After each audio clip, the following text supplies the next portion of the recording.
Hi there guys, I hope you are having a good day. Grab yourself a cup of tea and let's talk some boxing. Now, David Haye has claimed that Anthony Joshua could be the one to beat Tyson Fury. In fact, he believes that that actually will happen.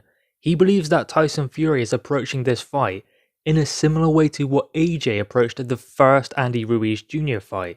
Now, of course, Anthony Joshua suffered a loss in that contest because in some ways, he did underestimate Andy Ruiz Jr., so therefore he suffered his first loss of his career, but that taught him a lot.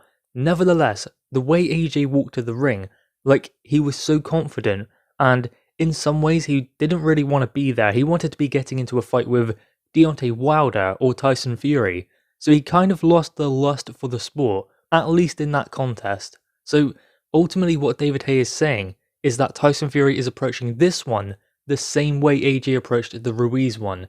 Now, I don't necessarily agree with that because I think that is different circumstances. Tyson Fury has an opportunity to beat the best fighter that can compete with him in this era. I mean, I think we will all agree. At the moment, the only one who can beat Tyson Fury, or the only one who has proved they can, is AJ.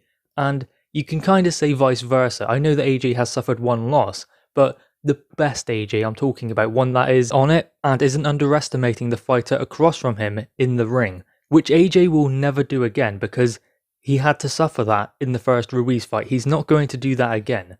And there were other factors involved with that fight as well. Late replacement, he wanted to be fighting Wilder, who secured a fight with Luis Ortiz on fight week but didn't actually officially announce it or even fight until November.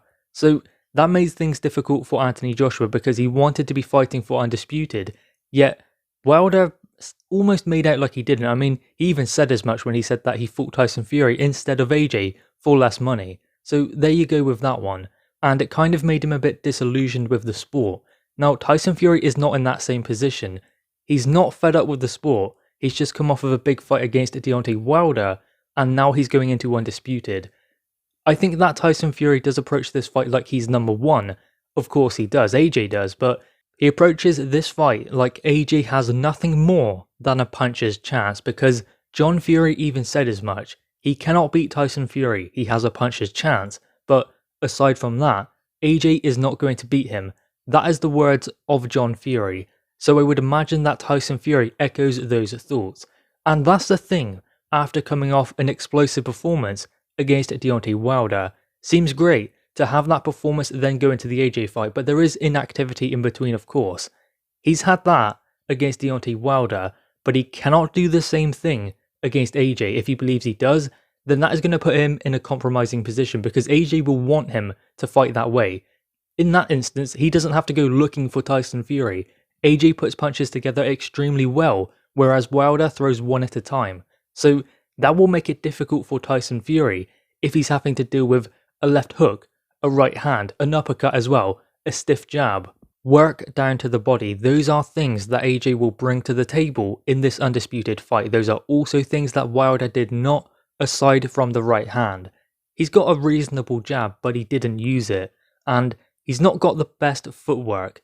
What Tyson Fury done was put him under pressure and forced him back. I don't want to diminish that performance because it took a lot from Tyson Fury, and it takes a skillful fighter to be able to do that, to put someone with that kind of power on the back foot, and to go looking for him. But it's more than just putting a front foot fighter on the back foot. It's about balance and positioning, forcing Wilder back so he couldn't set his feet. So that was very important for Tyson Fury. But if he does the same with AJ, AJ can counter, AJ can throw a check hook.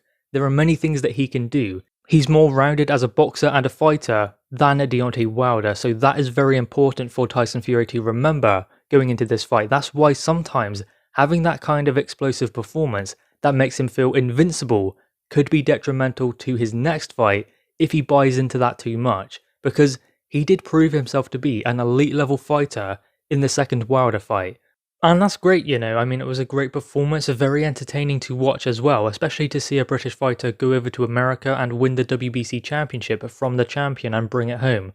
A long reigning championship as well, 10 title defenses, so that was great, but the main thing he needs to make sure he maintains is the same mindset going into the Wilder fight for the AJ fight. I believe that is what David Haye is getting at. He's had such an explosive performance last time around, and therefore, he's so good.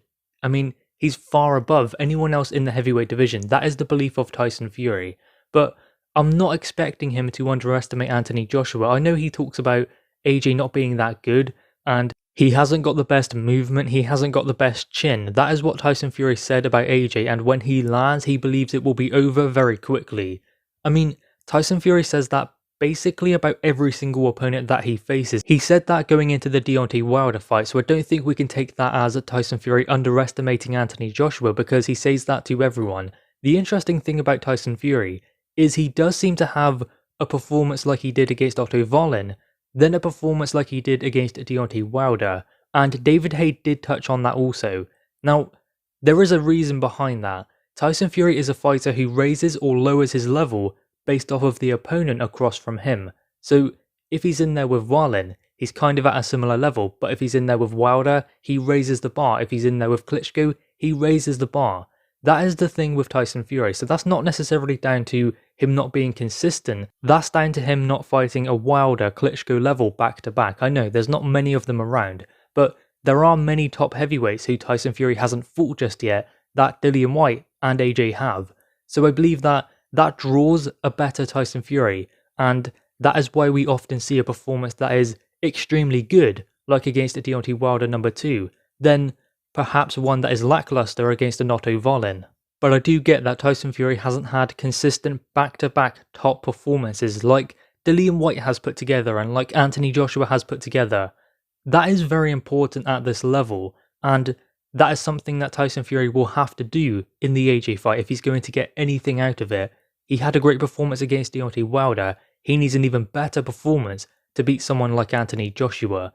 Also, what Tyson Fury is doing for the first time is making a defense of a world title. He's also in a unification. He's won the unified titles against Klitschko, but he's never fought in a unification where he's been champion and his opponent has been champion also.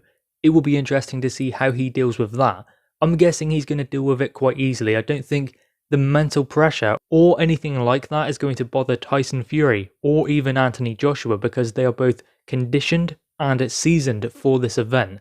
They've had experiences during their careers that have led them to this moment. Now they have to put all of their experiences to the test in Undisputed. I know that they are both extremely talented boxers, but the experiences will serve them well in an event like this. AJ has suffered a loss, and the things he learned in that fight will serve him well in Undisputed. Tyson Fury is undefeated, but there have been certain things in his career that will have prepared him for this moment. This is the first time Tyson Fury is defending a world title, and that is significant for sure.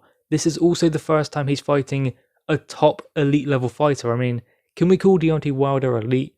At least a top elite contest, I would say. So again, that is something that Tyson Fury will be doing for the first time. Back to back, Wilder, then Anthony Joshua. But at the end of the day, for both of these guys, it is just a boxing match against an elite level opponent, but I believe that both of them will break it down and strip it down that way, as opposed to being this big undisputed event. Otherwise, that makes the event bigger than the fight itself, and neither fighter wants to do that. They want to focus on the fight itself and prepare diligently for the opponent in front of them. That is the important thing for both fighters going into this contest. Anyway, guys, what are your thoughts on this? David Haye seems to believe that Tyson Fury is underestimating Anthony Joshua in the same way AJ underestimated Andy Ruiz Jr. I'm not entirely convinced that that is what is happening. I just think that Tyson Fury is confident, but he's saying these things also like he always does. And if he were to be underestimating Anthony Joshua, then he's going to find it extremely difficult on fight night. Anyway, guys, what are your thoughts on this? Make sure you leave your thoughts in the comments below. Also leave a like and grab that subscribe button. Thanks, guys.